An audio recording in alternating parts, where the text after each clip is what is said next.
Today in our society, there is a fear of aging and suffering because our culture worships being and staying young.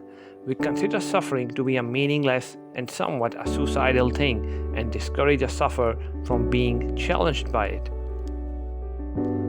Famous German philosopher Friedrich Nietzsche once quoted, "To live is to suffer, to survive is to find some meaning in the suffering."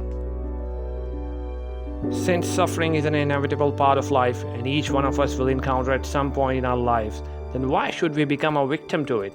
Besides having the free will as humans, why we only choose to adopt the path of despair in our times of great suffering?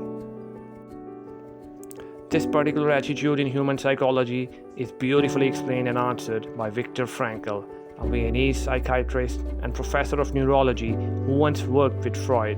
A survivor of Nazi concentration camps in Auschwitz and Dachau, Frankl drew heavily from experience in his books. The Holocaust, which saw millions die in concentration camps, included as victims Frankl's parents and his pregnant wife.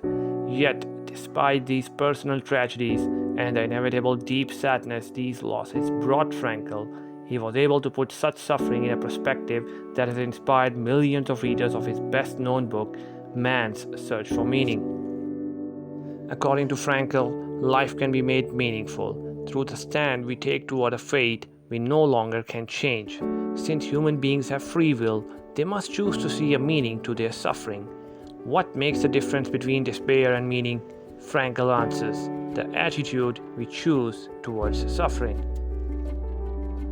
Speaking as both a medical doctor and a psychiatrist, Frankl says, meaning rests on the attitude the patient chooses towards suffering.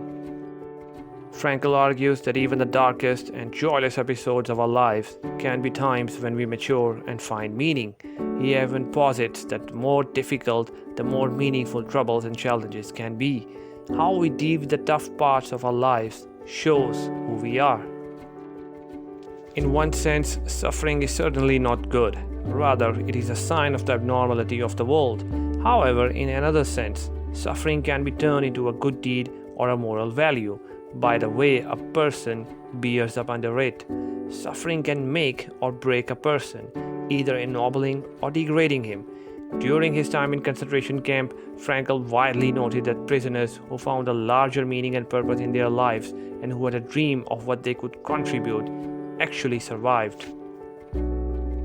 Psychologically and morally, it is better to choose to find a meaning in suffering than to suffer in despair. Frankl calls such a choice attitudinal values. He explains its meaning, saying, "Caught in a hopeless situation as its helpless victim, facing a fate that cannot be changed, man still may turn his predicament into an achievement and accomplishment at the human level. He thus may be a witness to the human potential at its best, which is to turn tragedy into triumph." Do subscribe and hit the like button, and don't forget to share your favorite quote from Frankl in the comment section.